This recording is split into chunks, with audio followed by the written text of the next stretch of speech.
লাদাখের গালওয়ান উপত্যকায় ভারত ও চীনের সেনাবাহিনীর মধ্যে মুখোমুখি সংঘর্ষ হয় গেল বছরের 15 জুন। প্রায় 8 মাস পর এসে সেই ঘটনার ভিডিও প্রকাশিত হয়েছে। সে ঘটনায় ভারতের 30 সেনা নিহত হয়। চীনের পক্ষ থেকে সত্যি স্বীকার করা হয় এটা ভারতের দাবি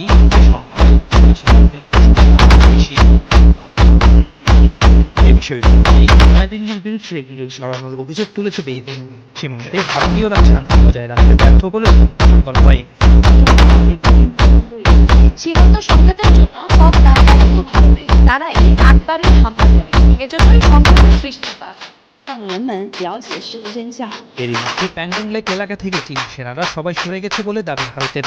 ভারী অস্ত্র সরঞ্জাম যা সীমান্তে মোতায়েন করা হয়েছিল তাও বেইজিং সরিয়ে নিয়েছে বলে জানানো হয়। দুপক্ষের মধ্যে শান্তি প্রতিষ্ঠায় সোমবারের মতো বৈঠক হয়েছে। গেল বৈঠকের মতো এই বৈঠককেও নেওয়া হয়। অবস্থায় নিজেদের সীমান্ত বাড়াতে এই মহড়া ঠিকই চালিয়ে যাচ্ছে ভারত। রাজস্থানে ভারতের যৌথ মহড়ায় একটি ট্যাঙ্ক ক্ষেপণাস্ত্রের সফল পরীক্ষা সহায়ক। So you stick her from